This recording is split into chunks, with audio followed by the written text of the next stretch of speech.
এক ছিল ছোট্ট এক গ্রাম, নাম তার আলোপুর।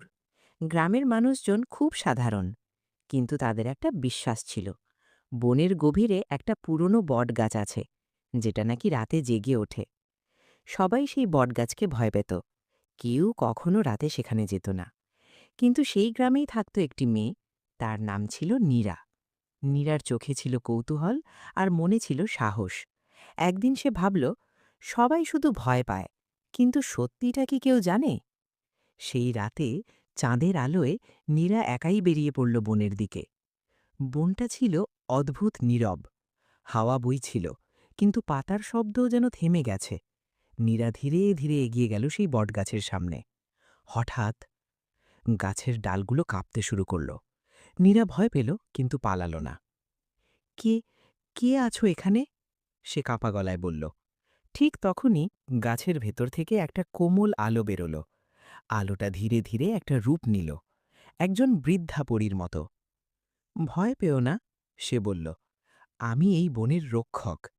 নীরা অবাক হয়ে বলল, তাহলে সবাই তোমাকে ভয় পায় কেন? পরীটা একটু হাসল, কিন্তু সেই হাসির মধ্যে কষ্ট ছিল। কারণ মানুষ যা বোঝে না, সেটাকেই ভয় পায়। বহু বছর আগে আমি এই গ্রামকে রক্ষা করতাম, কিন্তু একদিন কেউ আমার কথা বিশ্বাস করল না।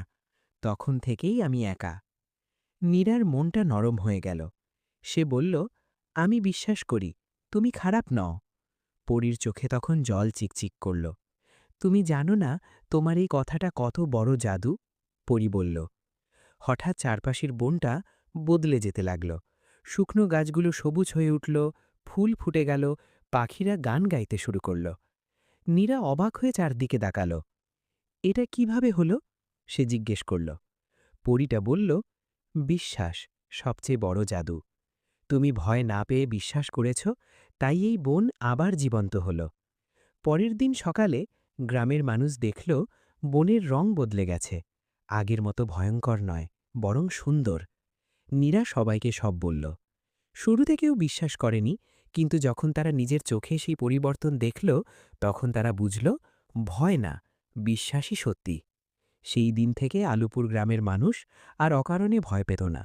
আর নীরা, সে শুধু একটা মেয়ে ছিল না, সে ছিল সেই আলো যে অন্ধকারের ভেতর সত্য খুঁজে পেয়েছিল। গল্পের শিক্ষা: যা আমরা বুঝি না, তাকে ভয় না পেয়ে যদি বুঝতে চেষ্টা করি, তাহলেই জীবনের আসল জাদু খুঁজে পাওয়া যায়।